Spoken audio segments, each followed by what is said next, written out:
अक्षय तृतीया को हिंदू धर्म की मान्यताओं के अनुसार सबसे शुभ तिथि माना जाता है और इस दिन कोई भी शुभ कार्य बिना पंचांग देखे और बिना मुहूर्त निकाले किया जा सकता है। लेकिन क्या आप जानते हैं अक्षय तृतीया को क्यों इतना शुभ माना जाता है? इसको लेकर हिंदू धर्म में कई पौराणिक मान्यताएं चली आ रही हैं। इसे युगादि तिथि भी माना जाता है। कहते हैं कि इस दिन ही त्रेता युग का आरंभ हुआ और भगवान परशुराम का अवतार भी इस दिन हुआ था। और भी कई शुभ पौराणिक घटनाएं इस दिन हुई थी। इस संबंध में आज हम आपको ऐसी 7 कहानियों के बारे में बताने जा रहे हैं। पौराणिक मान्यताओं के अनुसार अक्षय तृतीया के दिन ही भगवान श्री हरि के छठे अवतार परशुराम जी का प्राकट्य हुआ था। ब्राह्मण होते हुए ये स्वभाव से काफ़ी आक्रमण और गुस्से वाले माने जाते हैं। इनके अंदर ब्राह्मण होते हुए भी क्षत्रियों वाले गुण थे। कहते हैं कि जिस दिन सुदामा अपने मित्र भगवान कृष्ण से मिलने गए थे उस दिन अक्षय तृतीया तिथि थी। सुदामा के पास कृष्ण को भेंट करने के लिए मुट्ठी भर चावल ही थे, जिन्हें उन्होंने श्री कृष्ण के चरणों में अर्पित कर दिया। उनके इस भाव के कारण श्री कृष्ण ने उनकी झोपड़ी को महल में बदल दिया। इस तरह सुदामा जी को भी इस दिन अक्षय तृतीया निधि की प्राप्ति हुई थी। कथाओं के अनुसार अक्षय तृतीया पर भी युधिष्ठिर को कृष्ण जी ने अक्षय पात्र दिया था। इस पात्र की यह विशेषता थी कि इसका भोजन कभी समाप्त नहीं होता था। इसी पात्र की सहायता से युधिष्ठिर अपने राज्य के भूखे और गरीब लोगों को भोजन उपलब्ध कराते थे। भविष्य पुराण में अक्षय पात्र का संबंध मनुष्य के दान धर्म से बताया गया है। अक्षय तृतीया के दिन से ही महर्षि वेदव्यास जी ने महाभारत की कथा को सुनाना आरंभ किया था और गणेश जी ने इस कथा को लिखना आरंभ किया था। इसी वजह से कहा जाता है कि महाभारत का युद्ध भी अक्षय है, जिसके कुछ उदाहरण आज भी कहीं कहीं देखने को मिल जाते हैं।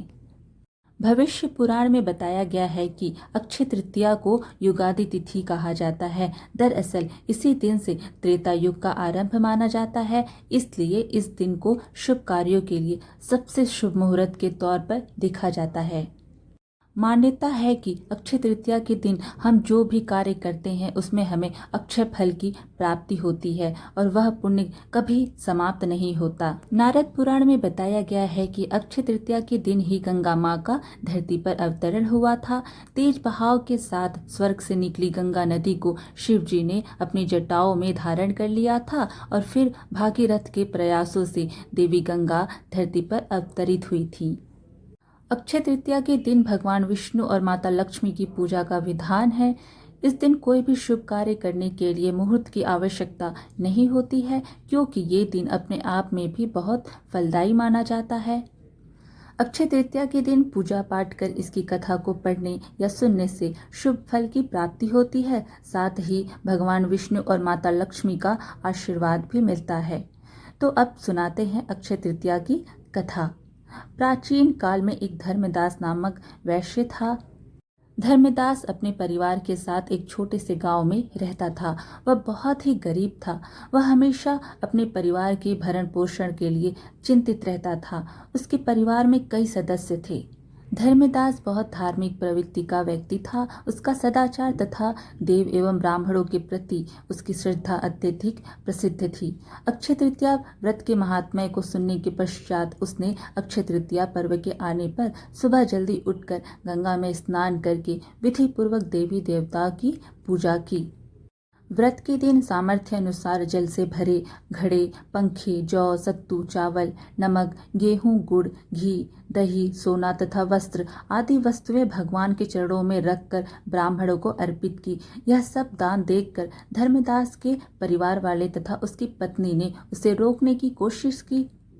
उन्होंने कहा कि अगर धर्मदास इतना सब कुछ दान में दे देगा तो उसके परिवार का पालन पोषण कैसे होगा।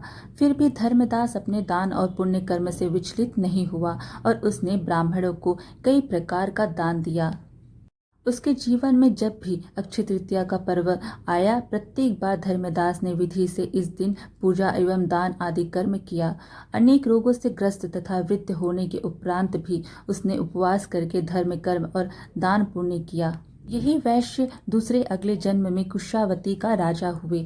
मान्यता है कि अक्षय तृतीया के दिन किए गए दान पुण्य व पूजन के कारण वह अपने अगले जन्म में बहुत धनी एवं प्रतापी राजा बना। वह इतना धनी और प्रतापी राजा था कि त्रिदेव तक उसके दरबार में अक्षय तृतीया के दिन ब्राह्मण का वेश धारण करके उसके महायज्ञ में शामिल होते थे। अपनी श्रद्धा और भक्ति का उसे कभी घमंड नहीं हुआ। वह प्रतापी राजा महान एवं वैभवशाली होने के बावजूद भी धर्म मार्ग से कभी विचलित नहीं हुआ। माना जाता है कि यही राजा आगे के जन्मों में भारत के प्रसिद्ध सम्राट चंद्रगुप्त के रूप में पैदा हुए थे। जैसे भगवान ने धर्मदास पर अपनी कृपा की, वैसे ही जो भी व्यक्ति इस अक्षय तृतीया की कथा का महत्व सुनता है और विधि विधान से पूजा एवं दान आदि करता है, उसे अक्षय पुण्य एवं यश की प्राप्ति होती है। आज की कथा यहीं समाप्त हुई। वीडियो पसंद आए तो लाइक शेयर ज़रूर कीजिएगा और अच्छी अच्छी कहानियाँ सुनने के लिए हमारे चैनल को सब्सक्राइब कर दीजिए। धन्यवाद।